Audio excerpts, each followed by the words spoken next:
Hello दोस्तों, मेरे channel Hindi पाठशाला में आप सभी का स्वागत है। आज के वीडियो में हम कक्षा 4 के पाठ 4 साहसी रूपा नामक पाठ का अध्ययन करेंगे।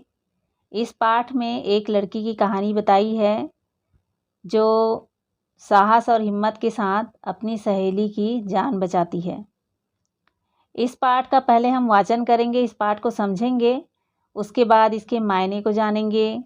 उसके पश्चात इसके व्याकरण और प्रश्न उत्तर को भी हम समझेंगे।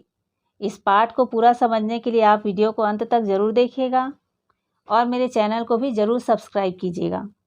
तो चलिए दोस्तों, शुरू करते हैं। पाठ 4 साहसी रूपा। इस पाठ में एक शर्मीली लड़की की साहस कथा बताई गई है जो अपनी सहपाठिन की जान बचाती है। सहपाठिन अर्थात साथ में पढ़ने वाले बच्चे जो हमारे साथ हमारी क्लास में पढ़ते हैं, वो हमारे सहपाठी हैं। उसने यह कर्तव्य कैसे किया, इस कहानी में हम पढ़ेंगे। उस साहसी लड़की रूपा की हिम्मत की कहानी को पढ़ेंगे इस पाठ में हम। पाठशाला में एक नई लड़की ने प्रवेश लिया। प्रवेश लेना मतलब दाखिला लेना, भर्ती कराना। तो विद्यालय में एक लड़की ने प्रवेश लिया, अपना एडमिशन कराया। अध्यापिका जी ने कक्षा से उसका परिचय कराया। अध्यापिका जो है कक्षा में ले जाकर उस लड़की का परिचय अन्य लड़कियों से कराया जो वहाँ पे पहले से पढ़ रही थी। अध्यापिका ने कहा, यह रूपा है। अध्यापिका ने बताया कि इस लड़की का नाम रूपा है, यह इसी कक्षा में पढ़ेगी। रूपा जो है इसी कक्षा में पढ़ेगी। फिर वे रूपा से बोली, रूपा तुम्हारी सहेलियां तुम्हें बता देंगी। रूपा से अध्यापिका ने कहा कि रूपा तुम्हारी ये सहेलियां तुम्हें बता देंगी कि वे कौन कौन से पाठ पढ़ चुकी हैं। अभी तक जो पिछला पाठ हो चुका है उसमें से जो पाठ उन्होंने सबने क्लास में पढ़ा है वो तुम्हें बता देंगी। कोई कठिनाई होने पर वे तुम्हारी सहायता करेंगी। यदि पाठ को समझने में कोई समस्या होगी तो ये सहेलियां तुम्हारी सहायता करेगी। रूपा कम बोलती थी, वह चुपचाप ही रहती थी। रूपा क्या है, शांत स्वभाव की लड़की थी, इसलिए वो चुपचाप रहती थी, कम बोलती थी। उसकी सहेलियां उससे बात करना चाहती थी। अब उसकी जो क्लास की अन्य सहेलियां थी वो रूपा से बात करना चाहती थी, परंतु वह चुप चुप ही रहती थी। लड़कियों ने भी 2-3 दिन तो उससे बात करने की कोशिश की, फिर वे अपनी अपनी सहेलियों में मस्त हो गई। अन्य जो लड़कियां थी क्लास की, वे जो है रूपा से बात करने की कोशिश करने लगी, लेकिन रूपा चूंकि चुप चुप रहती थी इसलिए वे सहेलियां भी बाद में अपनी अन्य सहेलियों में मस्त हो गई। उन्हें लगा कि रूपा किसी से बात करना पसंद नहीं करती है। एक दिन पाठशाला में पिकनिक का कार्यक्रम बना। पिकनिक अर्थात वन संचार, वन भ्रमण में जाना को पिकनिक जाना कहते हैं। सब ने सोचा रूपा नहीं जाएगी, परंतु पिकनिक के दिन रूपा ही सबसे पहले विद्यालय के फाटक के पास खड़ी थी। सब लड़कियों ने सोचा था कि रूपा तो नहीं जाएगी, रूपा को कोई दिलचस्पी नहीं है पिकनिक वगैरह जाने में। लेकिन क्या हुआ कि रूपा पहले से ही तैयार होकर विद्यालय के दरवाजे पर आकर खड़ी हो गई थी पिकनिक जाने के लिए। पिकनिक का स्थान छोटी सी झील का किनारा था। अब पिकनिक जाने का स्थान तय किया गया था, वो स्थान था झील का किनारा, क्योंकि वो सुंदर जगह थी, सुंदर जगह पर पिकनिक जाते हैं। ऊंचे ऊंचे वृक्षों से घिरा यह स्थान पिकनिक के लिए उपयुक्त था। अब वो जगह जो था वो ऊंचे ऊंचे पेड़ों से घिरा हुआ था, वहाँ पे ऊंचे ऊंचे वृक्ष लगे हुए थे और वो स्थान सुंदर था। पहाड़ी स्थल होने के कारण ऊंची नीची भूमि पर खिले रंग बिरंगे फूल और लताएं झील की शोभा और भी बढ़ा रही थी। अब वो स्थल जो है पहाड़ी स्थल था, उबड़ खाबड़ था। वहाँ पर रंग बिरंगे फूलों के पौधे लगे थे, रंग बिरंगे फूल खिले थे और लताएं भी थी जो झील की शोभा और सुंदरता को बढ़ा रही थी। लड़कियों के वहाँ पहुँचते ही उनकी हंसी और ठहाकों से वातावरण गूंजने लगा। लड़कियां जब वहाँ पिकनिक स्पॉट पे पहुंची तो इधर उधर देखने लगी और खूब हंसी मजाक करने लगी। वातावरण वहाँ का उनकी हंसी से गूंजने लगा। सभी इधर उधर दौड़कर अपने लिए अच्छे से अच्छा स्थान खोजने लगी। सभी लड़कियां जो है इधर उधर दौड़कर अपने लिए बैठने के लिए जगह, अच्छी वाली जगह खोजने लगी। अध्यापिका जी ने एक सुंदर जगह देखकर दरियां बिछवा दी। अध्यापिका जो थी उनके साथ जो गई थी वो स्कूल से लाई हुई दरी को अच्छी जगह पर, साफ सुथरी जगह पर बिछवा दी। कुछ लड़कियां वहीं बैठकर हंसी मजाक करने लगी। कुछ लड़कियां थी वो उसी दरी में बैठकर बातचीत करने लगी, गपशप करने लगी। कुछ इधर उधर घूमकर प्रकृति की शोभा का आनंद लेने लगी। रूपा आज भी अकेली थी, लेकिन रूपा जो है वो आज भी अकेली थी क्योंकि वो शांत स्वभाव की लड़की थी। तो वह जो है आज भी अकेले इधर उधर शोभा निहार रही थी, प्रकृति का नज़ारा देख रही थी। वह अपनी सहेलियों से अलग घूम रही थी। वह सुंदर सुंदर फूलों को देखती, उनकी ओर हाथ बढ़ाती, पर बढ़ा हुआ हाथ फूलों को सहलाकर पीछे आ जाता था। रूपा जो है रंग बिरंगी फूलों को देखती थी और उसे छूती थी, लेकिन उसे तोड़ती नहीं थी। वह फूलों की क्यारियों से होती हुई लताओं के पास जाकर बैठ गई।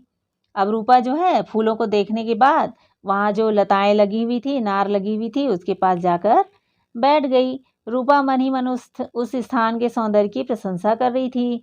रूपा जो है मन ही मन उस जगह की सुंदरता की प्रशंसा कर रही थी। वो जगह उसे बहुत अच्छा लग रहा था।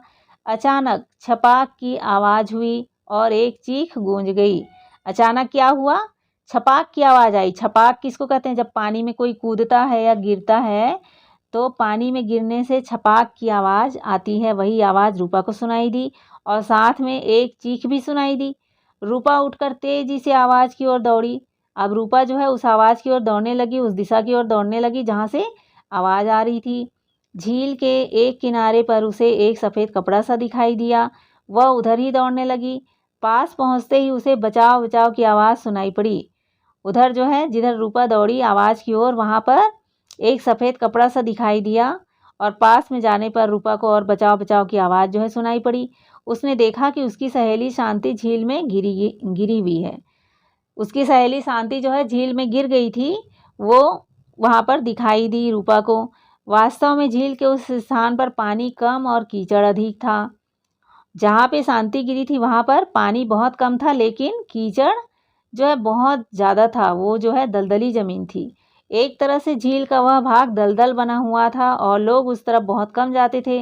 वो दलदली जगह थी, इसलिए लोगों का आना जाना वहाँ पर बहुत ही कम था। रूपा ने ज़ोर से आवाज़ लगाई, बचाओ बचाओ।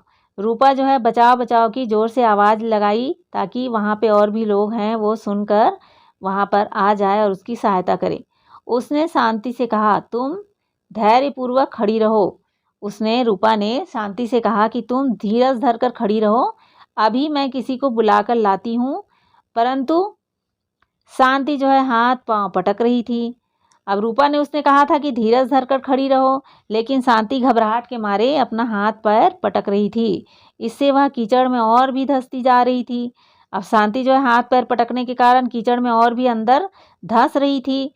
रूपा ने एक क्षण कुछ सोचा। रूपा ने पल भर कुछ सोचा और वह अपने थैले के पास गई। अपने थैले में से एक फल काटने का चाकू लेकर पास की लता को जल्दी जल्दी काटने लगी। उसने अपने थैले में से एक चाकू निकाला जिसने उसने फल काटने के लिए लाया था। उस चाकू को निकालकर उसने पास की अनार को तेजी से काटने लगी। जैसे ही लता कटी उसे जोर से शांति की ओर फेंका।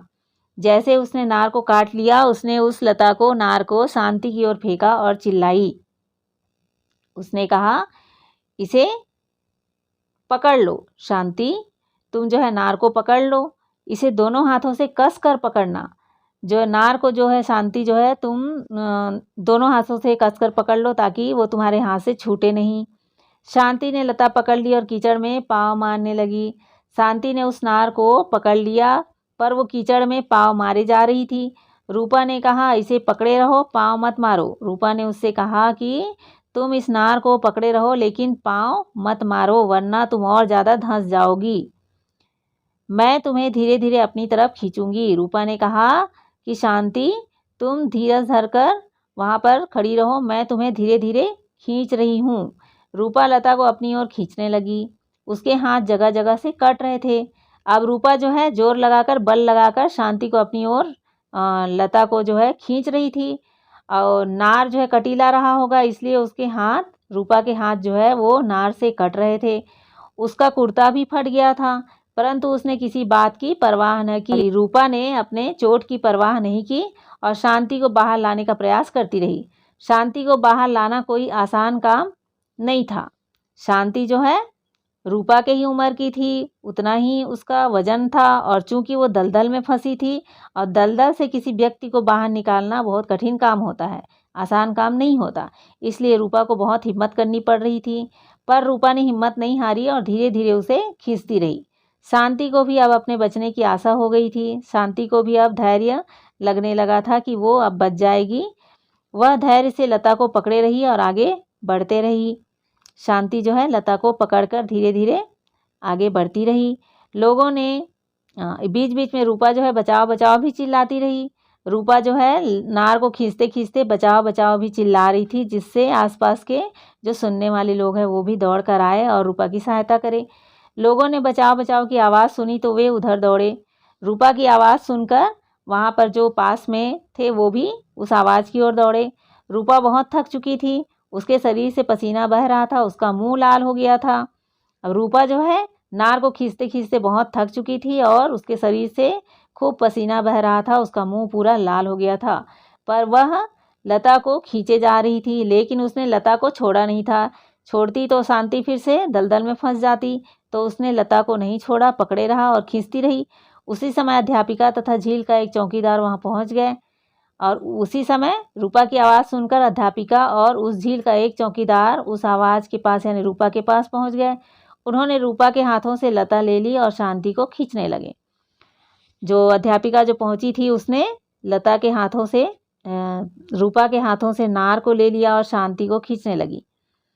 शांति कीचड़ से निकल आई और घिसटती हुई सूखी जमीन पर आ पड़ी। अब अध्यापिका और चौकीदार मिलकर खींच रहे थे तो शांति को उन्होंने बाहर निकाल लिया। रूपा बेहोश हो गई थी। रूपा जो है थकावट के कारण बेहोश हो गई थी। इतने में अन्य लड़कियां वहां पहुंच गई। रूपा के मुंह पर पानी के छींटे मारे। अन्य लड़कियां जो उनके साथ पिकनिक में आई हुई थी वो भी रूपा के पास पहुंच गई और उसके मुंह पर पानी के छींटे मारे। वह होश में आ गई। रूपा जो है अब होश में आ गई। शांति का शरीर कीचड़ से लथपथ था। शांति जो है दलदल से बाहर निकली थी, इसलिए उसका शरीर पूरा कीचड़ से सना हुआ था। उसे भी कई खरोंचें लगी थी, पर वह होश में थी। शांति सबको पूरी बात बता रही थी और सभी लड़कियां रूपा को प्रशंसा भरी दृष्टि से देख रही थी। शांति ने पूरी बात सब लड़कियों को बता दिया, जिससे सभी लड़कियां प्रशंसा भरी दृष्टि से रूपा को देखने लगी। अध्यापिका जी ने रूपा की पीठ थपथपाई। जो टीचर जी थी, अध्यापिका जी थी, वो रूपा को शाबाशी देने लगी पीठ थपथपाकर। शांति ने उसको धन्यवाद देते हुए कहा, आज तुम न होती तो मैं अपने प्राणों से हाथ धो बैठती। शांति ने रूपा को धन्यवाद देकर कहा कि तुम्हारी वजह से मेरी जान बची है, तुमने मेरी जान बचाई है। यदि तुम मेरी सहायता को नहीं आती तो मेरे प्राण निकल जाते। हम तुम्हें अभिमानी समझती थी, पर तुम तो सच्ची मित्र निकली। हम लोग तुमको घमंडी समझते थे, अभिमानी समझते थे, लेकिन तुम तो सच्ची मित्र निकली। तुमने अपनी दोस्ती निभाई। रूपा ने शर्माते हुए कहा, नहीं नहीं, ऐसा नहीं है। रूपा ने कहा कि ऐसी बात नहीं है, मैं घमंडी नहीं हूँ। मुझे किसी से भी बात करने में संकोच होता है।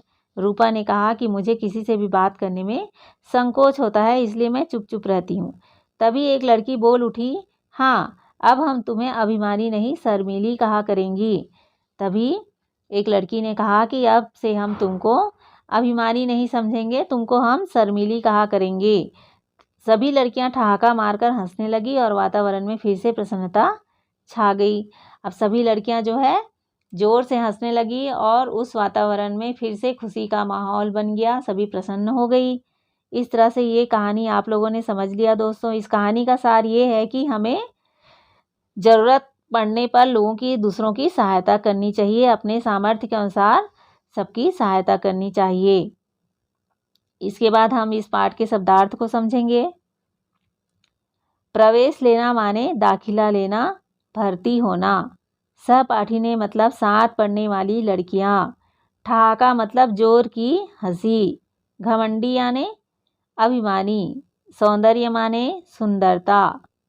धैर्य माने धीरज, लथपथ माने सना हुआ, संकोच माने सकुचाहट, दलदल माने कीचड़ से भरी जमीन, प्रशंसा माने तारीफ।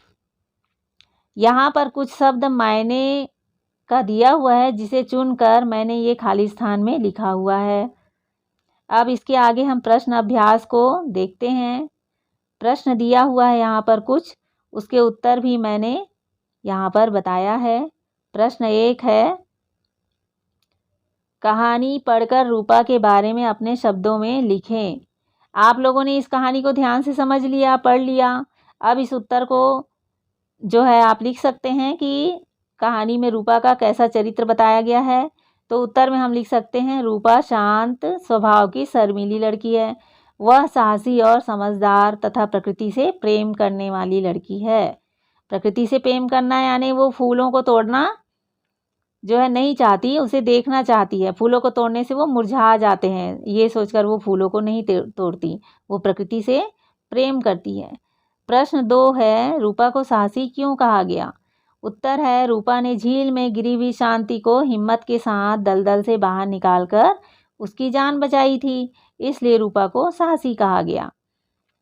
प्रश्न नंबर 3 है, रूपा का बढ़ा हुआ हाथ फूलों को सहलाकर वापस पीछे क्यों आ जाता था? तो इसके उत्तर में हम लिख सकते हैं, रूपा को पता था कि फूल को तोड़ने से कुछ देर में वे मुरझा जाते हैं। फूल पौधों पर ही अच्छे लगते हैं, इसलिए रूपा का बढ़ा हुआ हाथ फूलों को सहलाकर वापस पीछे आ जाता था।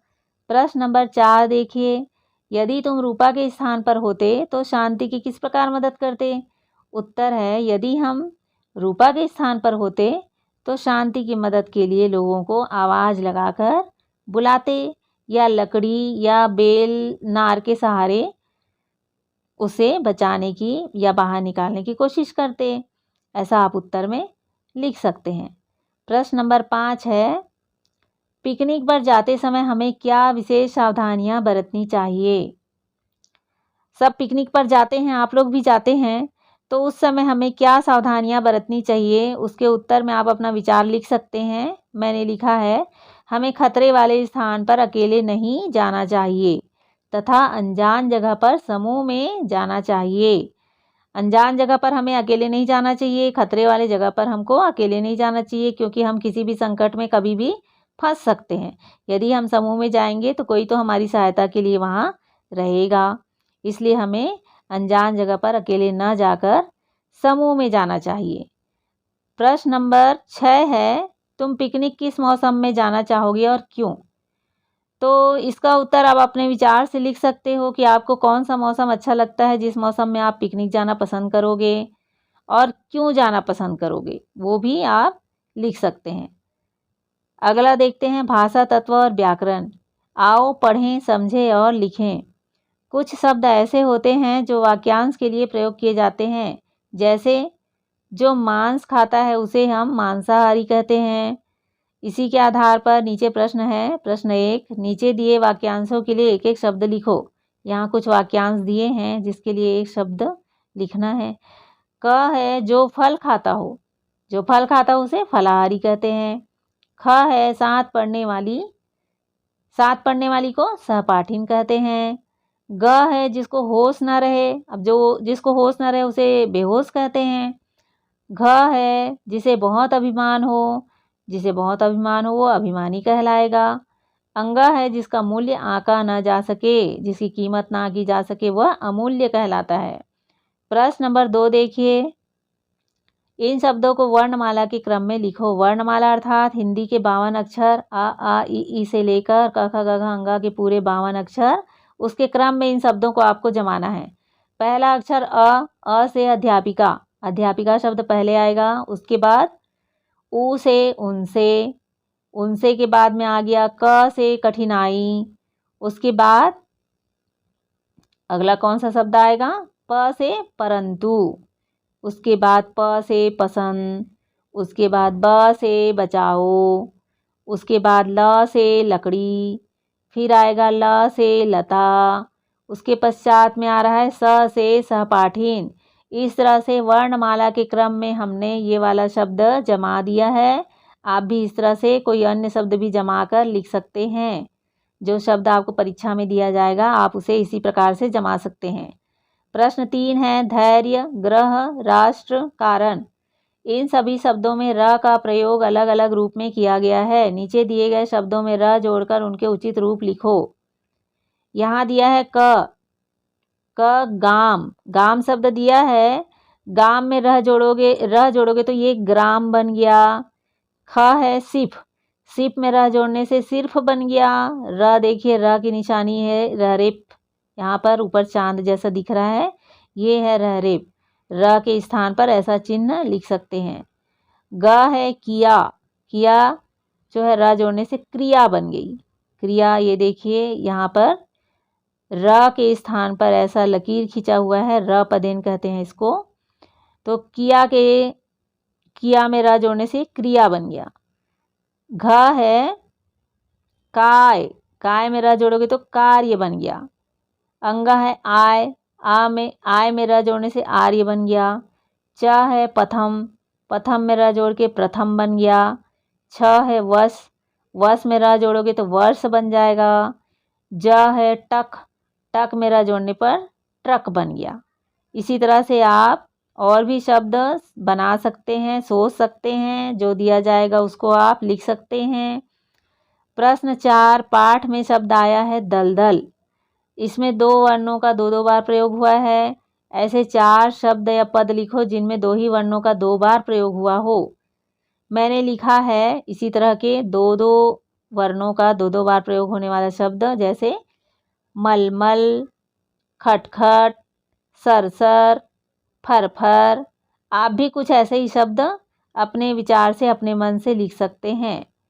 संज्ञा शब्द के संबंध में तुम पढ़ चुके हो। व्यक्ति विशेष या स्थान विशेष का नाम बताने वाली संज्ञाओं को व्यक्तिवाचक संज्ञा कहते हैं। संज्ञा की परिभाषा आप लोगों ने पिछले पाठ में पढ़ा है कि किसी व्यक्ति, वस्तु, स्थान, भाव आदि के नाम को संज्ञा कहते हैं और उसके 5 प्रकार भी होते हैं। संज्ञा के 5 प्रकार भी होते हैं। मैंने अपने पिछले वीडियो में भी संज्ञा की परिभाषा और उसके प्रकार के बारे में बताया है। आप डिस्क्रिप्शन बॉक्स में जाकर दिए गए लिंक को क्लिक करके संज्ञा की परिभाषा और उसके प्रकार को जान सकते हैं। यहाँ पर दिया है, व्यक्ति विशेष या स्थान विशेष का नाम बताने वाली संज्ञाओं को व्यक्तिवाचक संज्ञा कहते हैं। संज्ञा के प्रकार में से एक प्रकार है व्यक्तिवाचक संज्ञा। जैसे यहाँ उदाहरण दिया है रमेश, शीला, ताजमहल, मुंबई। ये जो है व्यक्तिवाचक संज्ञा है, यहाँ पर विशेष नाम बताया गया है। किसी जाति को बताने वाली संज्ञा को जातिवाचक संज्ञा कहते हैं। अब संज्ञा का दूसरा भेद जातिवाचक संज्ञा, यहाँ पर उसके उदाहरण दिए हैं, जैसे झील, पाठशाला, लड़की। यहाँ पर किसी विशेष का नाम नहीं बताया गया है, बल्कि एक जाति वर्ग का जो है यहाँ पर उद्बोधन हुआ है। जैसे पाठशाला है, लड़की है, झील है, अनेक झीलें होती है, अनेक लड़कियाँ होती है, अनेक पाठशाला होती है। यहाँ पर किसी विशेष लड़की या विशेष पाठशाला का नाम नहीं बताया गया है, जाति वर्ग का नाम बताया, इसलिए ये जातिवाचक संज्ञा है। प्रश्न 6 है, इस पाठ में से व्यक्तिवाचक और जातिवाचक संज्ञाएं छांटकर लिखो। तो इस पाठ में कुछ शब्द दिए हैं जिसमें से हमें व्यक्तिवाचक और जातिवाचक संज्ञाएं छांटना है। जैसे व्यक्तिवाचक संज्ञा है रूपा, शांति। यहाँ पर रूपा और शांति का नाम लिखा गया है, ये है व्यक्तिवाचक संज्ञा। जातिवाचक संज्ञा झील, पाठशाला, अध्यापिका, लड़की, लकड़ी आदि।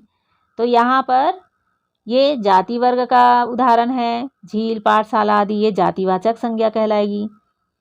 योग्यता विस्तार, हमारे चेहरे के भाव बदलते रहते हैं। नीचे बने चेहरों को देखो, उनमें किस प्रकार का भाव प्रकट हो रहा है उनके सामने लिखो। यहाँ लिखा है हंसता हुआ, गुस्से में, रोता हुआ, डर का भाव। आप लोगों ने विभिन्न व्यक्तियों के चेहरे देखे होंगे, सबके चेहरे पर अलग अलग भाव जो है समय के अनुसार नज़र आते हैं। तो यहाँ कुछ भाव दिए हैं, उसे आपको पहचानना है चेहरे देखकर। इनका चेहरा रोता हुआ दिख पड़ रहा है, आंसू टपक रहे हैं, तो यहाँ लिखेंगे हम खाली स्थान में रोता हुआ। इस लड़की का चेहरा हंसता मुस्कुराता दिख रहा है, तो यहाँ हम लिख देंगे हंसता हुआ। इस बच्चे का चेहरा जो है गुस्से से लाल दिख रहा है, भौहें तनी हुई दिख रही है, तो यहाँ पर लिखेंगे गुस्से में। और इस बच्चे का चेहरा भयभीत दिख रहा है, बाल खड़े हो गए हैं डर के मारे, तो यहाँ पर लिखेंगे डर का भाव। तो बच्चों, इस तरह से इस पाठ के प्रश्न उत्तर भी आपने समझ लिए। अब आपको याद करने में बड़ी आसानी होगी। मेरे पिछले वीडियो में भी मैंने मेरी अभिलाषा है नामक पाठ, मैन पाठ की सैर और सावन आगे नामक पाठ को पढ़ाया है। अगर आपको उस वीडियो को देखना है तो डिस्क्रिप्शन बॉक्स में लिंक दिया है, उस पर क्लिक करके आप उस वीडियो को देख सकते हैं। दोस्तों, अगर ये वीडियो आपको अच्छी लगी हो तो अपने दोस्तों को शेयर कीजिएगा, लाइक कीजिए और मेरे चैनल को सब्सक्राइब भी कीजिए तथा बेल आइकन को दबा दीजिए, जिससे आने वाले वीडियो के नोटिफिकेशन भी आपको मिल सके। Thank you.